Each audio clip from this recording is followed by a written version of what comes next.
Welcome to the Midlife Pilot Podcast. We are glad you're with us. What is it like to become a pilot in your 40s and 50s? The challenges are unique for those of us in midlife, but so are the rewards. Hosts Ben, Brian, and Ted talk learning to fly, growing as pilots, and the joy of flying to destinations. The purpose of the podcast is not to teach, but to share knowledge and experiences of being a midlife pilot. Join the Midlife Pilot community and listen in every week.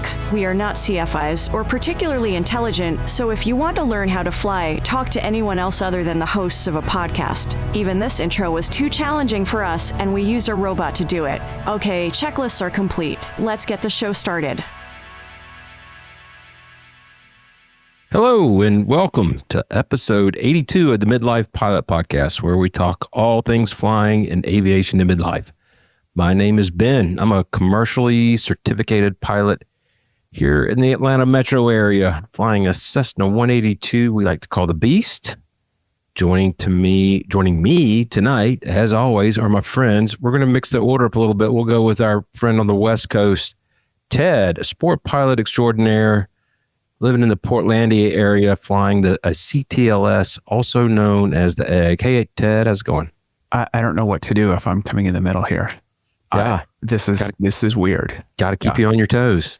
By the way, I'm just going to cut in this whole thing and just go, this is some BS, first of all.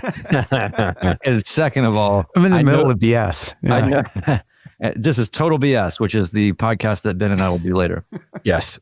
No, but just so the audience can understand, Ted had just mentioned that he had made a few slight tweaks to a couple of notes on our little sheet, just some slightly tighter edits of something or whatever, which none of us really reviewed. And then as soon as you started the podcast, Ben, it went on, and now we're going right to Ted. I just thought, I see what else did he change in here? Got to create a little controversy to get those downloads, Brian. Oh, Speaking of which, Brian, and controversy. We have Brian with us tonight, a private pilot based out of Nashville, home of the Bachelorette Super Charlie, flying his beautiful bird, Cherokee 180 named Lucy. Hello, sir. Well, hello. And I'm finally, thank you for finally getting to me. And I hope that this finds everyone well. The folks in the YouTube chat room can see Ted's disappointment every time I would put you second. And I just, wanted to lift his spirits a little bit and, bump him up a notch. Probably I'll get my notice in the mail saying that I've been fired from the Midlife Pilot Podcast as a result of this. But what you don't realize is when I write the show notes and do any of the work, it's always in alphabetical order. And so that's why I'm third. And when I do the thank you notes, I always change the order of the signature. I've noticed that. Yeah, very good. Guys, how have y'all been? All of us have been doing a little bit of flying, I think.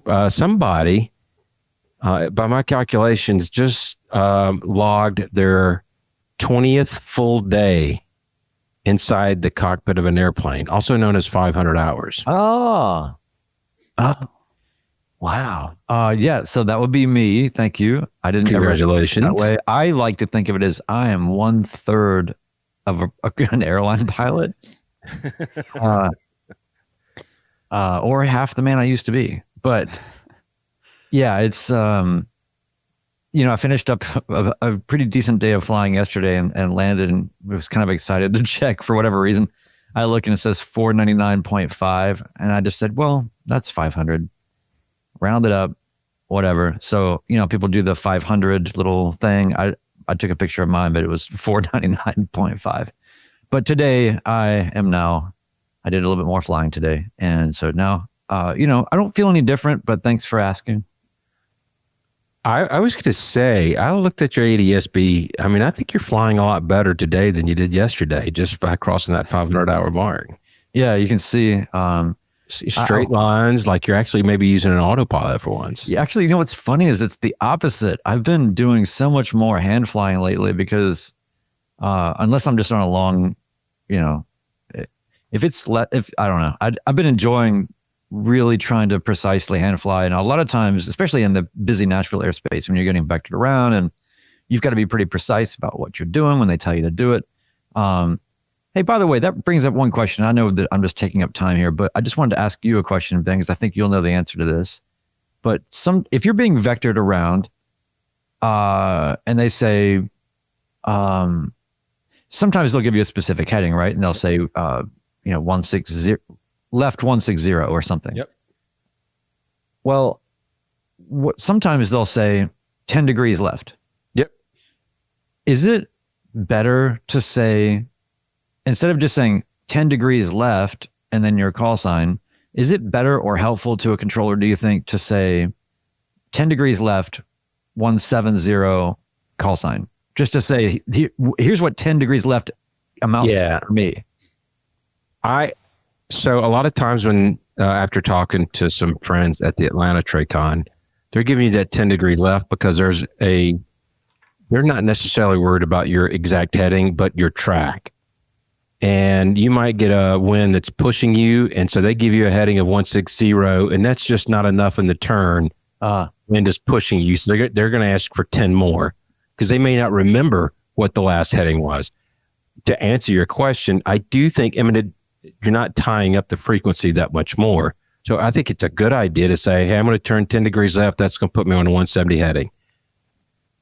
I will give up for him to know on the next person that comes to his airspace, instead of giving him a 160 heading, he may just put him on a 170 heading. I'll give a counter argument to that, which is they don't actually care what your heading is. They just want you to move. And so it doesn't matter what heading you are at or that you're going to. They just want you 10 degrees off of where you are. Yeah. No, that's my feeling on it. That's always been my feeling too. And that's why I've never actually done that, but I've heard some people do that.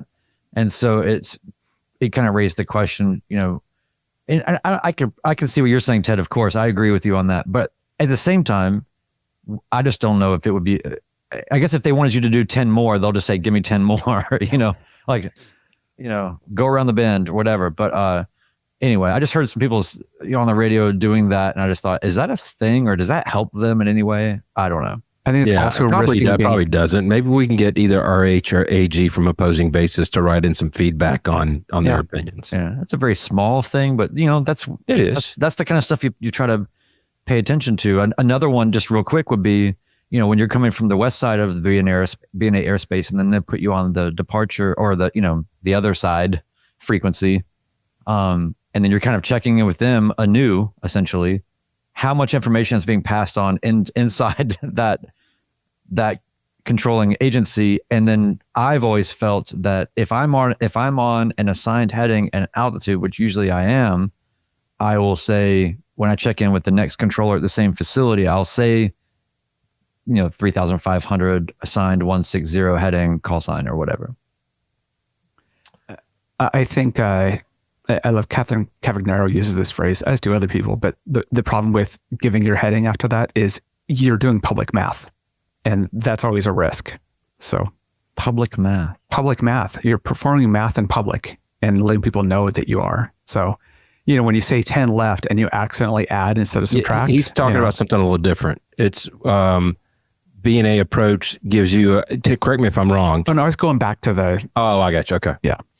And by the way, we are not flight instructors. So Nathan Ballard, no, sir, you do not get dual received on this. I apologize in advance. These are merely opinions expressed by the hosts and do not reflect those opinions of the National Airspace System or ATC or the FAA. Yeah, Nathan Ballard said in the chat, he said, "This sounds like flight instruction. Can I log this as dual received?" And as the AI intro says, we don't know what we're talking about. And that's my favorite part of the AI intro. Hey, totally random thing. Otherwise, I know I'm just kicking time around here, but did you guys see the last Flight Chops video? I'm behind. Was it? I'm trying to remember. I watched one not that long ago. It was like a few days ago. It was a multi-instrument. Yes, I did see that. And his instructor said, an instrument rating is not an achievement. It is a commitment. And I just thought, wow, that was really good. I just wanted to share that. That's all. I like it. He's right. And we'll tie that into the topic a little bit later on. So yeah, I actually had was able to go on Discord yesterday and log in my first achievement that I've done since that channel was created. Flew my first Freedom Aviation flight. So cool. Yeah, I was pretty excited. It's a very smooth process. Flew down to Albany, or in South Jersey they call it Albany, and picked up the VIP as they refer to them, and then brought them back to McCollum. So it was a pretty simple mission, which is good for my first. I like simple, but yeah, I felt really good. It's a great organization. FreedomAviationNetwork.org is the website if you guys want to go check it out. They really do really good work. And we donate a percentage of our monthly Patreon to that organization as well. Yep. Yeah. 10% of our Patreon goes to them. And they were on a earlier episode of the pod. It's before 42, and I'll put in the doobly-doo. But yeah, Freedom Aviation Networks, they're good people. They're in the Nashville area. And then tomorrow, I'm packing up the plane with 2 of my boys and my wife, and we're going to head down to SSI for the weekend. So I'm pretty excited about that. That is awesome. You're very lucky to have fam there. I fully understand that. Terry and I were talking about, well, she's like, we should come back Saturday because we're going to wear out You're Welcome with your sister. And she's like, oh no, I need y'all down here. You're staying till Sunday. So shout out to my sister, Lisa. Thank you. I got to give one more shout out as well. Yesterday, I was actually wearing my Midlife Pilot Podcast red polo shirt for this mission. And it wasn't necessarily a recognition. I'm still waiting for that to happen. But there's a wonderful young lady at the FBO, Eagles of America. Her name is Kate. I think I'm remembering that correctly. Asked me about it. She says, oh, I'm definitely going to be checking out the podcast now. And they provided great service down there. Really super friendly people in a brand new, beautiful building. It went from a 1950s building that had never been updated to state of the art stuff. So it's really cool. So, And that's at McCollum? no, that's down in Albany. Oh, okay. Down in Albany. Sorry. Thanks for that correction. And you've been doing some flying, Let's tackle a couple of housekeeping items. We broadcast live on YouTube every Tuesday night at 8 p.m. Eastern. The live chat is open for questions and comments. We've got a very active audience tonight. Some newer faces, some of the old group as well. Old faithful, maybe is a better way to put that. We are primarily an audio podcast, so please subscribe using your favorite app. You can find podcast links, contact information, and become a Patreon supporter or give us a PayPal drop, all at the midlifepilotpodcast.com. And we hope you'll check that out. So, Brian, you were posting some pictures today of this pretty cool looking bird. Yeah, just real quick, I want to tell people this great experience I had today. It was very challenging because it was 117 degrees, and I had not eaten very much, so I was in quite a space, but I still managed to have a great time, and these people took care of me. I went to now in the same way that Albany, you don't say Albany, we say Lebanon, not Lebanon. I went to Lebanon, Mike 54, went over to the folks at Fly Volar Avionics, flyvolar.com, VOLAR. Great avionics shop. The owner, or the proprietor, he is a man named William who inherited essentially his uncle's 2/3 scale P-38 Lightning. It's a replica. It's insane. Today, let me back up. His uncle passed away, I believe, maybe 10 years ago, or I don't know, some period, decent amount of time ago. And I think that this plane sat for a very, very, very long time. Eventually, he took over control or ownership or whatever of this plane. He went down to get it from Texas, somehow got it back here, and and then has been restoring it and tricking it out with all these avionics and everything else. It's quite beautiful and pretty remarkable story. And it's going to be at Oshkosh. And so they're getting it ready for, it's going to be, I guess, in the main, whatever you call it, the concourse or whatever it is at Oshkosh. Today was going to be the first time it had flown in a very long time, getting it ready for Oshkosh.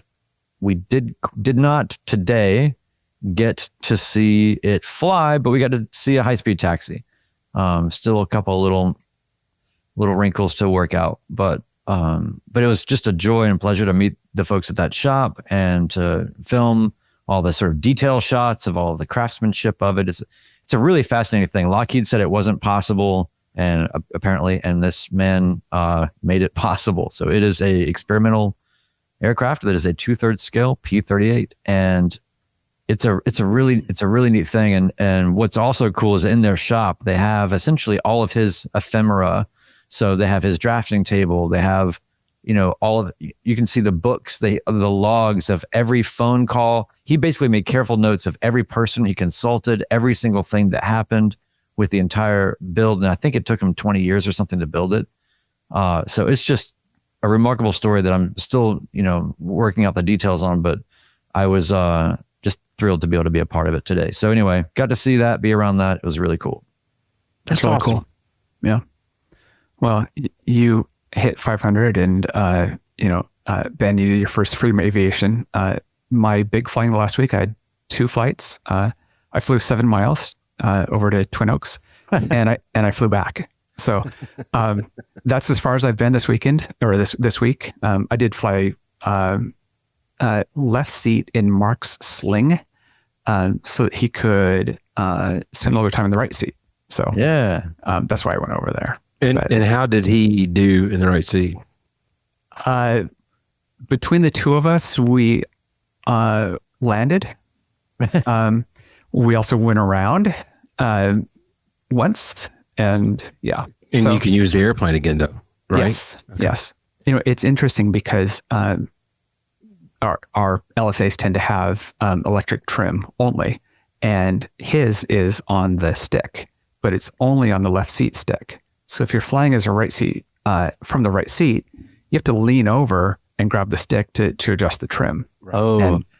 And it's interesting because this plane was a trainer and it was used as a trainer. And it's like, I'm kind of surprised that it only has trim there, but I guess it's only trim. So Ted, the only question, trim. Yeah, it's only trim.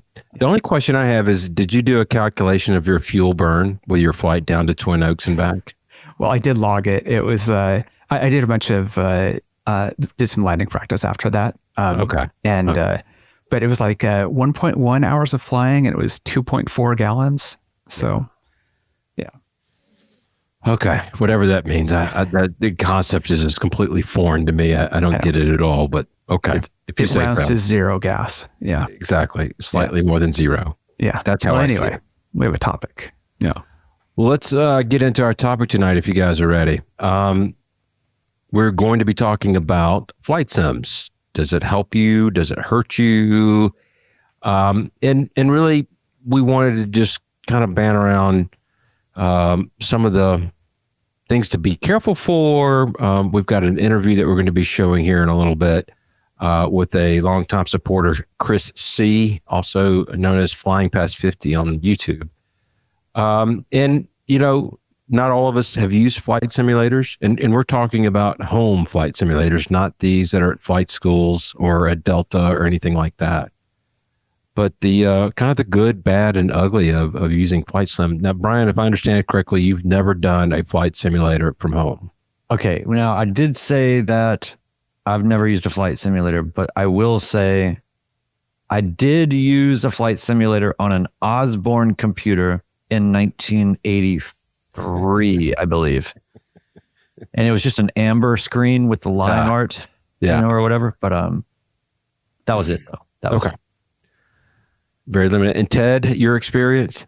I've got a sim set up. I think I used it last before I bought my plane. So it's been 16, 18 months. So I don't use it very much. I do want to grab it out to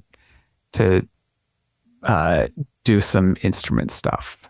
As we know. But I was actually just talking the other day to my partner and explaining how Microsoft Flight Sim started at Meg's Field and telling her the story of Meg's Field, which were both new to her. And, I think that's just such a classic thing for anybody who used a sim around the year 2000, plus or minus 5 years, to know Meg's Field because of that. I want to get to the clip interview with Chris, but I want to get to this comment. Bearded Aviator says, let me be the first to say flight sims are not a requirement, obviously, but without one, I would not be the pilot I am today. And there's quite a bit of chatter in our Discord that we'll get to a little bit later about the effect of flight sims. But why don't we go ahead and play the clip, and then we can all kind of ban around about it afterwards. How does that sound? That sounds great. Okay, we're here with a Patreon supporter, Chris C., a longtime supporter of the show. Also, you can find him on YouTube at Flying Past 50. Just put out a video, which was very, very good. I like your videos because of your teaching background. You're a professor. You have a different way of explaining things, and I find it different than other YouTubers that are in your same situation. Tonight, we're going to be talking about being a pilot and using a flight simulator to help you out, to keep flying on your mind. Chris, you're a fairly new pilot. You got your private when? Last August. And roughly how many hours you at? I have around 80, just over 80 right now. I'll maybe chime in a little bit. I think I use the flight simulator for completely different reasons, but why don't we start out by telling us a little bit about your setup? Yeah, around COVID, I built a new computer for myself. I built a big gaming rig and ran across Microsoft Flight Simulator and was really impressed with what Microsoft had done. So that's what I use. I got really deep into it. Before I ever even thought about learning to fly for real, I started spending a lot of money. So I have the Honeycomb Alpha yoke and the Honeycomb Bravo throttle quadrant. I had bought a couple of joysticks before that. I have a set of rudder pedals. I bought MIDI controllers that I could set up to control different knobs and dials and switches in the plane. And a lot of third-party software that I use to make the immersion more. For me, it was all about trying to get the best immersion in the platform that I could. I got to tell you, I have the exact same, the Honeycomb Alpha, the Bravo throttle quadrant, and the rudder pedals. A short, humble brag here, but I actually built a controller and did all the programming, and I'm the least technical person I know. I can control a lot of the GPS and frequencies with this touchscreen controller, and it's got a few knobs on it. But yeah, please keep going. You've seen some pictures on Discord. I've been building a GNS 530 that looks like an actual GNS 530 with a screen and everything. A side note, when I was building all this and spending money, my wife said, why don't you just fly for real with the kind of money you're spending on this? And I went, yeah. And that's where it started for me, flying for real. So I don't put as much money into the simulator as I used to. It's funny. I mean, I probably logged 700 hours playing on Microsoft Flight Simulator. I know in the 90s, but really kind of hit it hard and heavy in the early 2000s. I didn't have all the yoke. I had a joystick, but I think that kind of cemented the idea that, one day I'm going to get my pilot's license. Yep. Yeah. So there's a lot of people in that situation. Yep.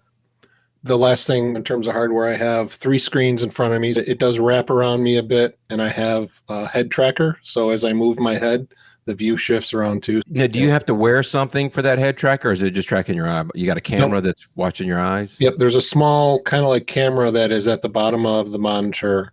It can watch your eyes if you want it to. I turn that off because it's too distracting. Every little eye move, it makes everything jitter. But it just tracks my head motion.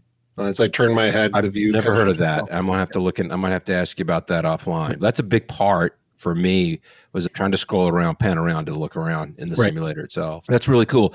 You were using that a lot, and then you went out and you got your private pilot certificate. How did you use it during training, or did you use it during training? I did. When I went into training, I knew what I was looking at the console. When I first got in the plane on my first flight, I knew what all the instruments were.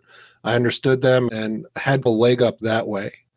But in terms of training, what I would use it for, during my primary training, I didn't use it very much. I was worried about getting bad habits from it. And it is certainly something you have to be careful of. You can get bad habits from a flight simulator. I couldn't agree with that more. When I started flight training, I had mentioned to actually it was the chief flight instructor, and he said there are some useful pieces to it, but he kept repeating over and over, it's so easy to form bad habits. Be careful. Yeah, it is. It's a real double-edged sword. We were working on steep turns at the time, and he says, if you're going to use your simulator, use it for that sight picture with the horizon against your window and as developing a scan. Yep. Don't worry about the takeoff, landing, and all the others. Yep. Have a specific purpose of why you're getting on that simulator, but please keep going. Yeah. For me, I think the way I look at it is the simulator is not helping me learn to fly or get better at flying. I don't get that seat of the pants feel of the plane. It doesn't help me land. It doesn't help me take off.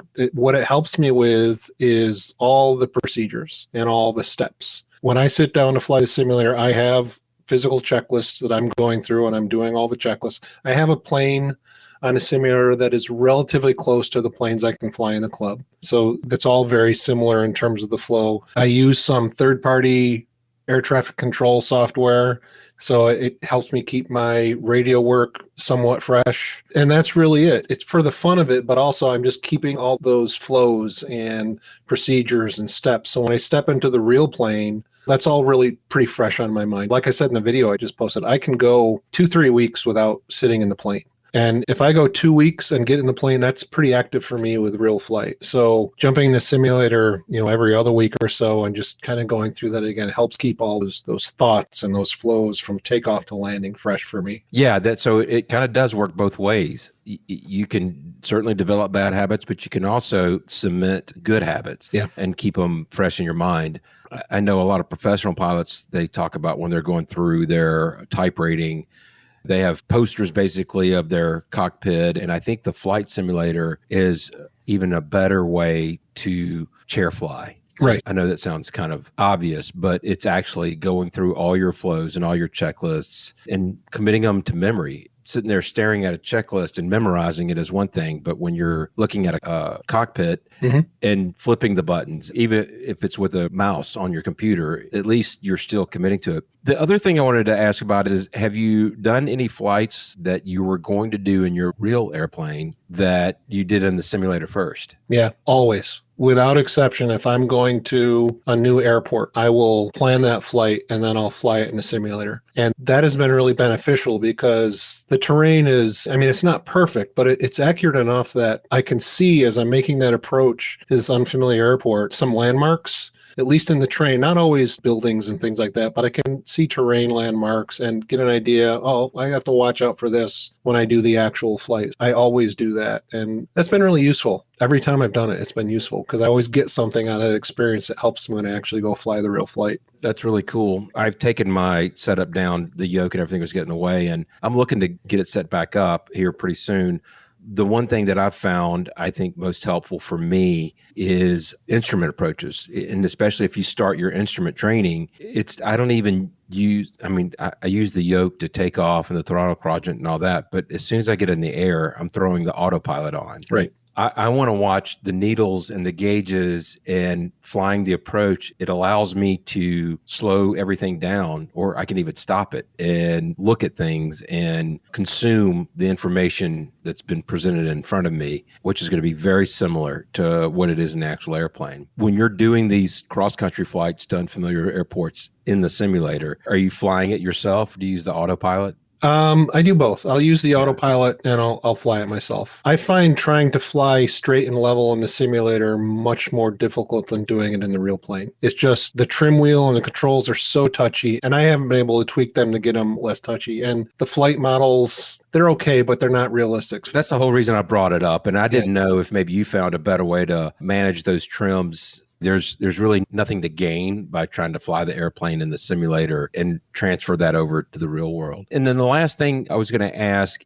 Do you do any emergency procedures in the simulator? I have done emergency landings. I'll kill the engine and I'll go through the checklist, find a place to land, and just go through that. Again, I think that's the flow that it helps me with. I've only crashed on a couple of landings for all the ones I've done, but it helps with the flows. So it's helping me get a better sense, I think, helping me get a better sense of judging distance. I'm still not very good from there of judging distances and lengths and things like that. I think it might be helping with that, but I'm not really sure yet. I would need to do even more of it. But yes, I've done it sometimes. I got to tell you, I'm 1,000 hours into it, and I'm still not great at judging distances in the real thing. I get pretty close sometimes. That's usually luck, but I agree with you. I feel like getting those emergencies, I do feel like it does prepare me to run through my ABCDE when the engine dies.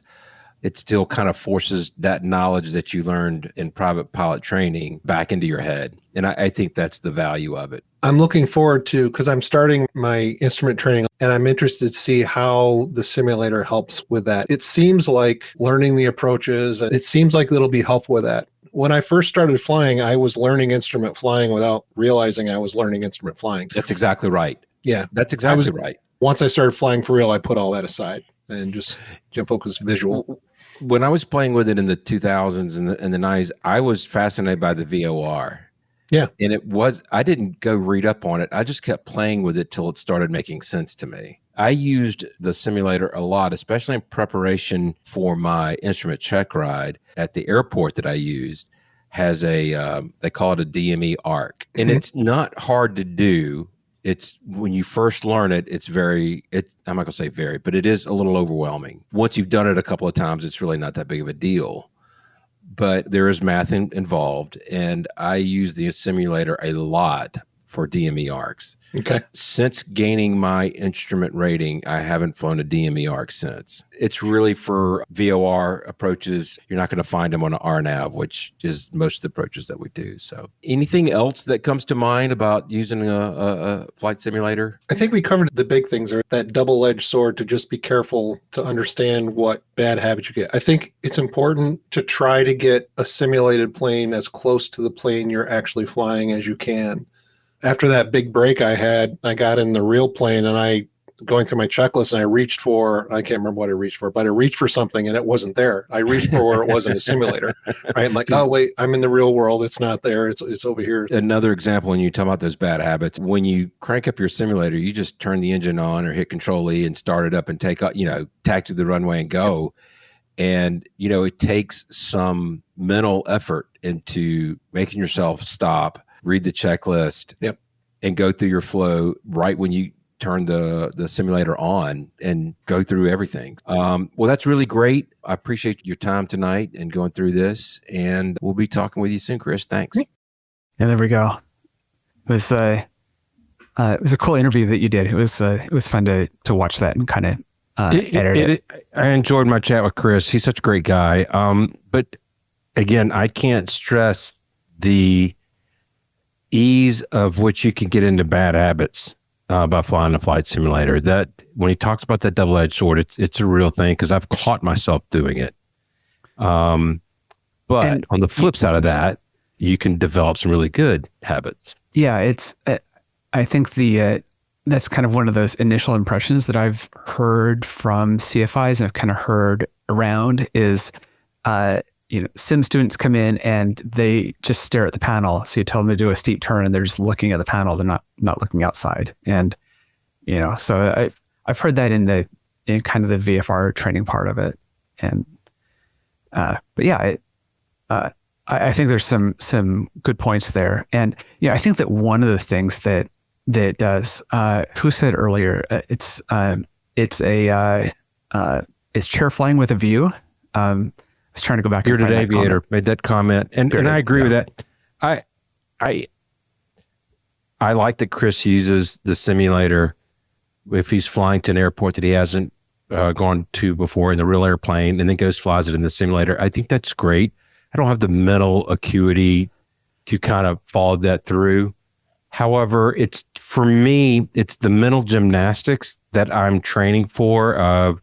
When I was when I did not have my instrument and I was a private pilot, I wanted to fly the simulator to go, okay, here's an airport with a runway 1331 configuration, and I'm coming in from the west. How am I going to enter that pattern? And over time, you develop that mental strength to it just comes out. It becomes second nature. When I stepped into the instrument world, it's again, the concept of flying an approach from the very beginning is that you've got to be laterally and vertically aligned. And that's a lot to chew. It was a lot to chew on for me. I'm not going to speak for other people.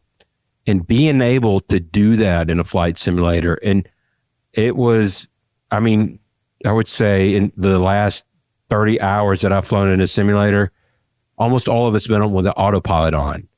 But I'm able to sit there and stop it and see why the plane's doing what it's doing in actual situations that I will be doing in my own airplane. And I think that visual feedback is very, very valuable.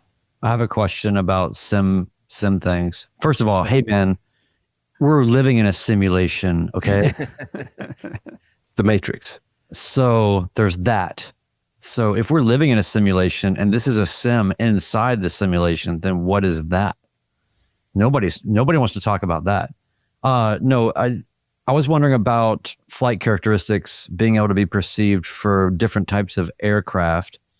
Reason why I asked that is I had a great conversation today with a very experienced pilot who is going to be the third person ever to fly this P-38, 2/3 P-38. And so I was asking him, and he said he's flown over, I think he's flown over 140 different types of aircraft or something, and he was basically emphasizing if it has a rotor, if it has a wing, if it has whatever, go fly it, go figure out how to fly it, because the more different types of things you can fly, the more it will inform your flying overall. And we were standing there looking at this 2/3 P-38, which is really an assemblage of different things. It's not an actual P-38, right? It's the landing gear is from a 310. The wing, like the engines are essentially like a Seneca.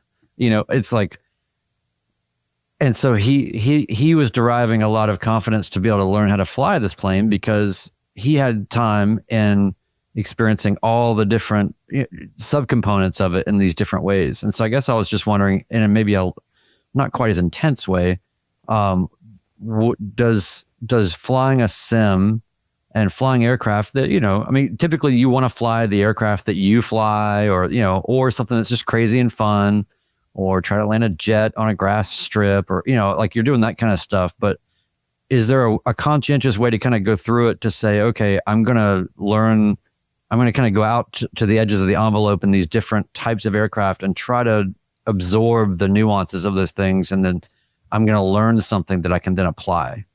So, my lovely wife, this was a long time ago. I shouldn't say long time, like in the 2000s when I was playing around with it. But, and also actually shortly after I started my flying PPL training, she was laughing at me because I would have study time in the simulator and then I would have recess in the simulation.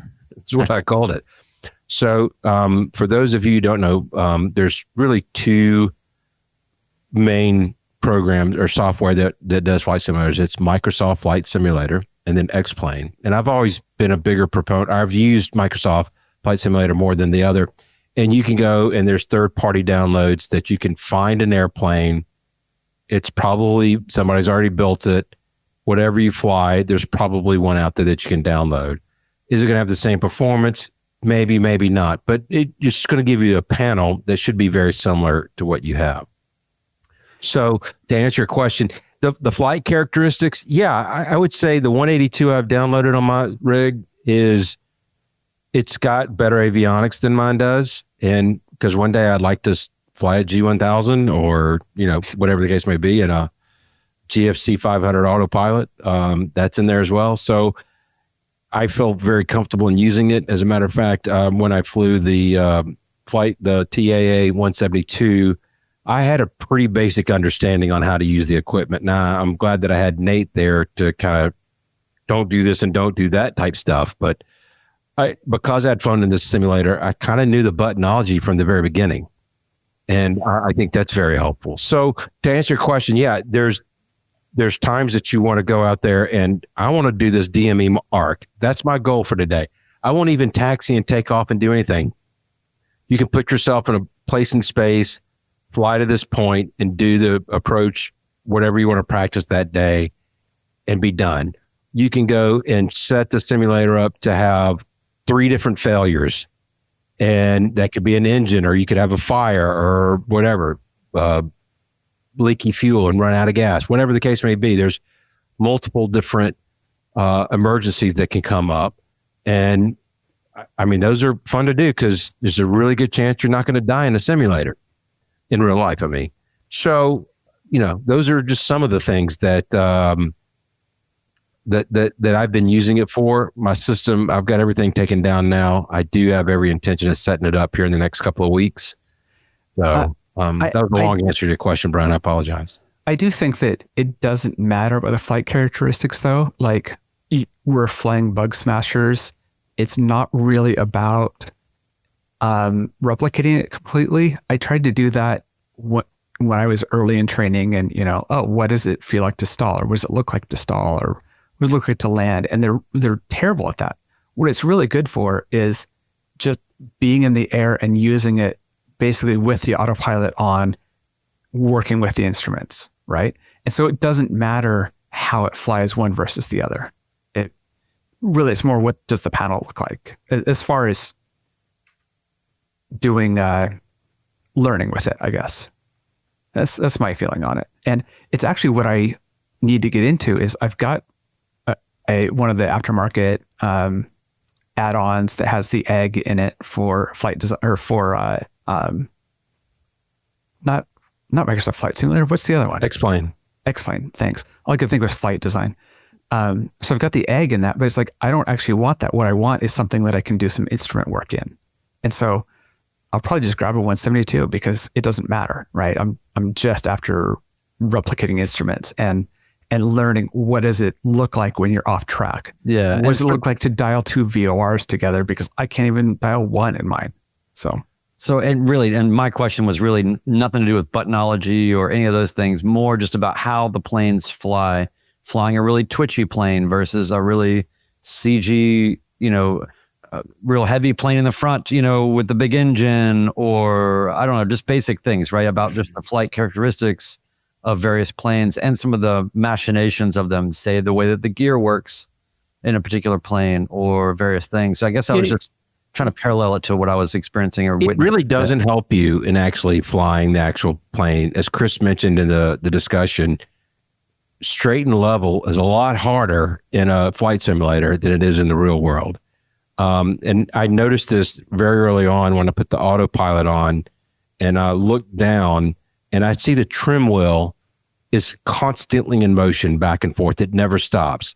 And that tells you how twitchy it is because it is taken into weather and all these other things. And there's not a good way to duplicate that.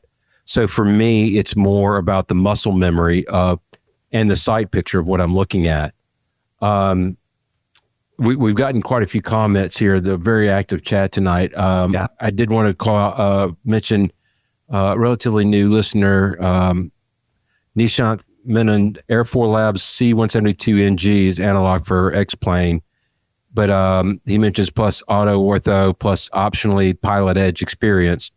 I wanted to touch on that. He goes on to say checklists are a bit convoluted in VR and knobs are a hassle.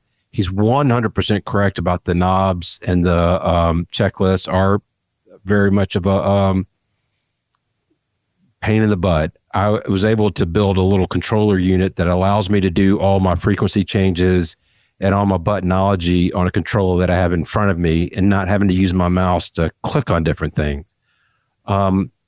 I did do Pilot Edge for about 6 months and loved it.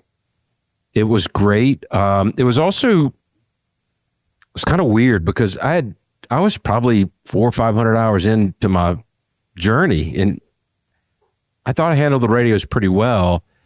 And they there was, maybe it was just the controllers I got for that particular occasion, but they got a little snarky.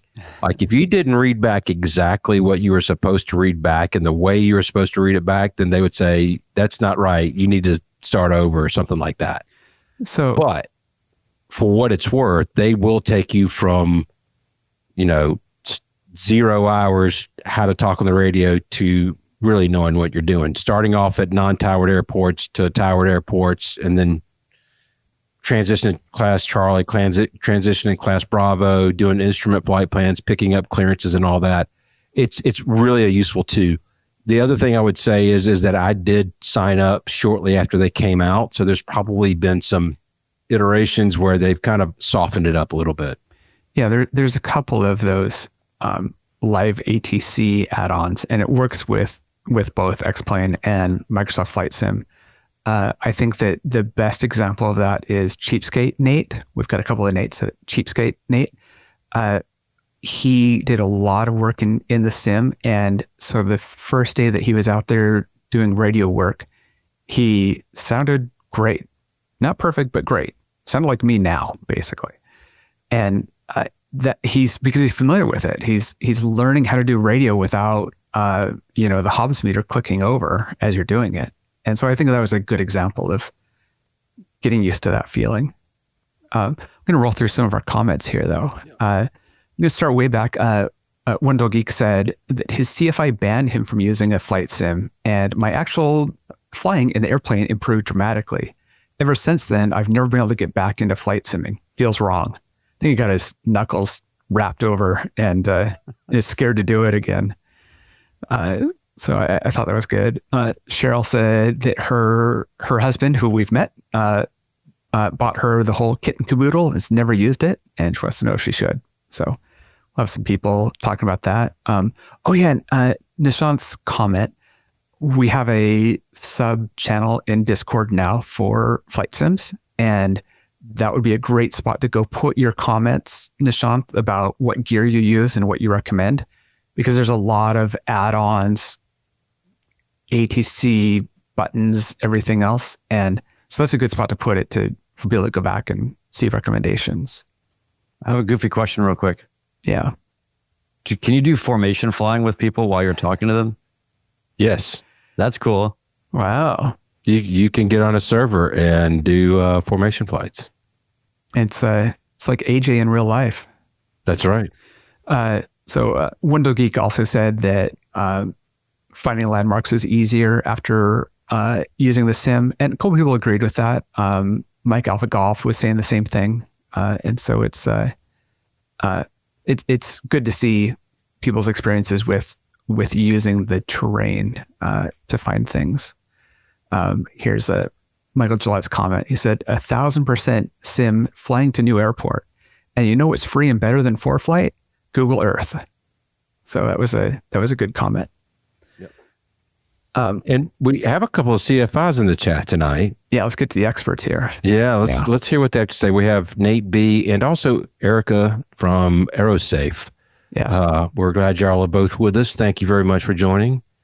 This one from Nate. My students that are sim flyers really come prepared with what we're going to do in the air that day.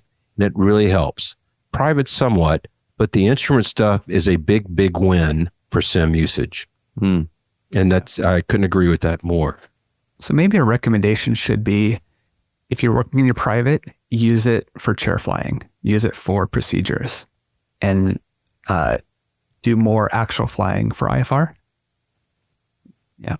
Most definitely. You want to read Nathan's next comment, Ben? Yeah. So Nathan also goes on to say, anyone looking to fly professionally, sims are a way of life. I think the more you can get used to the controls of a home sim, it will help you, especially in some non-motion sims the air carriers use. Ted and I recently, and Brian joined as well, a live chat with our friend Erica from Aerosafe. And she was telling us all about her training for the TBM, which pretty much is at the top of my want list, lottery money want list. But she too is in a non-motion trainer, not trainer, but simulator. So it's just, it's going to be part of life. I want to jump in here real quick. One more comment. I got 5 hours in my logbook with an approved simulator at our flight school. And I will say I hated the actual flying part of it, but it really was helpful. I'll put a link in the doobly-doo about Erica's AeroSafe channel on Patreon. She did an 1.5 hour recap of the TBM recurrent and answered questions for a lot of us dumb people, and all the it's coming from the piston crowd, not knowing what this is like, and that was really helpful. So Yeah. So Brian, what's that? You have anything to add? You don't do any of this, right? Yeah, you guys are just talking about stuff that I don't know. Like, I don't have any of this stuff. I think if you want a perspective for me, if I've taken in all this as a sort of objective listener, which I kind of have, right? I feel that because I'm not a gamer. I'm, you know what I mean? And also for a lot of my work, I'm at a computer. So I would like to do things that are not on a computer, or things that are actually experiential as a escape, as opposed to more things at a computer. All that being said, for instrument training, which I'm going to figure out how to do at some point somehow, and I know that that'll be a massive benefit for all of that. And so I can see a functional thing for that. Otherwise, I haven't heard anybody talking about like, what's the craziest thing you can do? Or like, I really enjoy watching people try to land a 737 on, each state on an aircraft carrier. On a carrier. That's what I was thinking. There's literally challenges within Microsoft Flight Simulator, and I know we're getting short on time, but they do have challenges in there that require dead reckoning, pilotage and dead reckoning. Mm-hmm. I think that's somewhat helpful. But you got to have a little bit of fun in the same aspect of it. They have some aerobatic planes in there, and you can go out and practice your hammerheads and your barrel rolls and all your stuffs, your loops. Yeah, that's fun. So, and to get to the nerdy citation needed category, Erica said that Embry-Riddle did a study about the transferability of FTD full motion trainers, flight FTD training devices. Thank you. So basic flight trainers to VFR flying, they found positive transfer in 33 of 34 tasks. I would have never guessed that it was that much positive transfer. And there was also explain to me what that means. So negative transfer is when you learn something and it's against you, right? Like you learned it incorrectly. Think of the typical SIM, yeah. And it's a nice CFI term. So positive transfer meaning it carried over and it was a good thing. Oh, okay. And then there was a sim, and I'll put a link in the doobly-doo, and it's also in Discord. But there was a survey of about 1,000 pilots, some with sim experience, some with not. And it states that it saves 5.5 hours of training time toward your private pilot's license if you use a sim. So the construction of the survey may not be perfect, but it gives you another data point, I guess. So that's good. I'll put Erica's information in there. She just on that citation. She gave a full citation on it. And she says, Brian, it means proper simulator use is good. She apparently knows you. And knows how to boil things down for you. You just give me the skinny. Well, you talked about Chris C's YouTube channel and about his most recent video. And I talked to him and I actually pulled a little bit of audio out of that I thought we could talk about as we wrap this topic up. So let me play that here. With the loss of that time in the air, I knew I was losing proficiency and I was losing confidence in my ability to go out and fly. I'd gone up with an instructor a couple of times to try to clean off the rust, but I would reserve the plane from my club and I'd get ready to go up, and I realized I was making excuses not to go because I was just really nervous, and I knew I had to get over that. I told myself this is kind of a make or break flight for me. The first time I'd soloed in months, I had to get in the plane by myself without an instructor next to me. And it had to be cross country. I wanted to go at least 50 miles and get in the air. I can't stress how much of a big deal this was for me. And when I was done, how this really started me getting over this serious case of jitters for flying. I was considering hanging it before I took this flight. Proficiency is always going to be a challenge for me.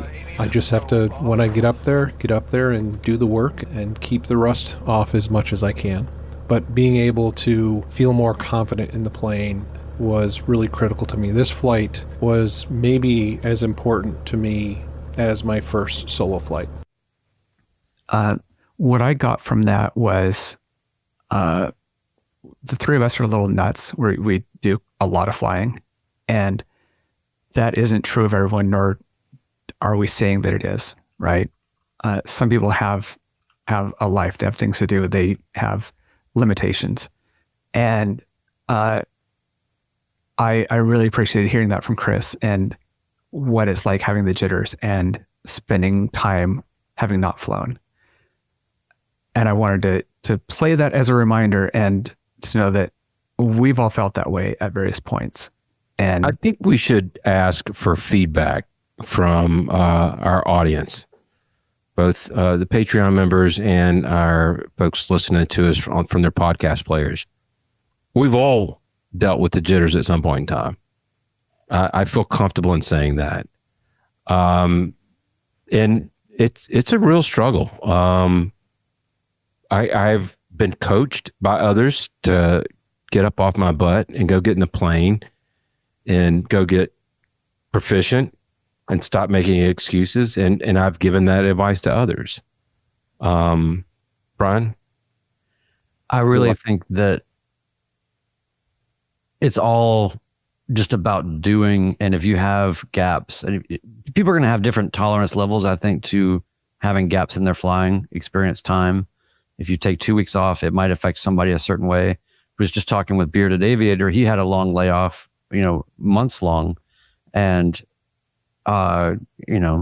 feels totally comfortable coming back, whereas I feel like even with many more hours than he has, I feel like I would be way more, I don't know, just uncertain and, all that. So we all have different levels of tolerance for that kind of thing. But what I really like is that we, as midlife pilots, especially people with fully developed frontal lobes, and we like to think of us as having a little bit of common sense. I think we're more subject to that kind of thing than most. And I like that this community fosters a mentality of whatever the opposite of bravado is, humility.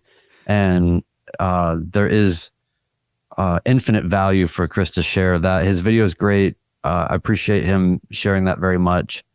And you can feel how difficult it is. And we've all been there in various ways. So, but it all comes down to just doing. And if you need to get better at something or be more comfortable with something, you just need to do it more. And this, that it takes me back to that comment that the flight chops instructor said about the instrument rating, saying it's not an achievement, it's a commitment.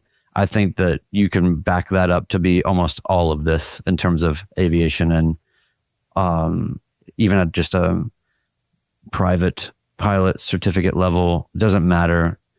You have to be committed to it, and there is a maintenance and an upkeep, and people, the word salad of currency versus proficiency, it goes on and on and on, but and it means different things to different people, but man, that is serious business. And so people that come from a place of meritocracy in their lives, of I study these things, I follow this curriculum, I reach this end, and then now I qualify, and then now I possess this certification, versus people that are maybe more experiential. It's really interesting to me to weigh those things out and to see how people process those things. And I really think that people that have a curriculum achievement oriented mindset are going to be at a disadvantage. And it doesn't mean that they're bad people or lesser. It just means that certain people have gone, especially people in the academic world or otherwise, right, where it's just you kind of do this thing and then you get to this place. Aviation is not like that. So you just got to keep doing. So I really appreciate Chris sharing all that because you can feel it. It's definitely palpable and real, and he's done a great job. Well, I also think part of it is knowing yourself, and Chris knows himself, and he knows that he is in his head a little too much, and that means that he can have those feelings and still go out and fly, where that isn't advice that you would give to everyone. A lot of us, if you you've already jumped off the cliff and you think, I wonder if I should be doing this. And, it's those different mindsets. And but I really appreciate Chris verbalizing his, that thought process. So. Yeah. Great discussions tonight. And for all those in the live chat, thank you very, very much for your contributions. It's been really valuable. Special shout out to everybody that's in there, and from our CFIs, Erica and Nate. We got two really good ones in the group, so feel very fortunate about that. So we appreciate you listening and being part of the community. We and the rest of the community are your pilot friends. So join us on Patreon. Send us a PayPal drop. Help us keep this thing going. You can contact us at midlifepilotpodcast.com. Next week, we talk about, for episode 83, we're going to talk about 100 hours versus 500 hours, or maybe 500 hours versus 1,000 hours. One's more than the other. I do understand that, but what goes along with that? So anything else for the good of the order, gentlemen? No, man, I'm about to get back in a plane and go fly. Go do some night currency when you take the plane back. Get you some landings in. Yeah. Quick shout out to Zeb for passing his check ride. Oh, that's right. Congratulations, So. Zeb. And I saw Flint C was in the chat. We gave him a shout out last week, but for a solo, glad to see that. But congrats to Zeb. He's he got put through the ringer, man, and I'm glad he came through the other side. So well done, sir. All right, guys. Thanks for potting tonight. Until then, it's a wrap for episode 82 of the Midlife Pilot Podcast. We look forward to seeing you guys next week. Take care.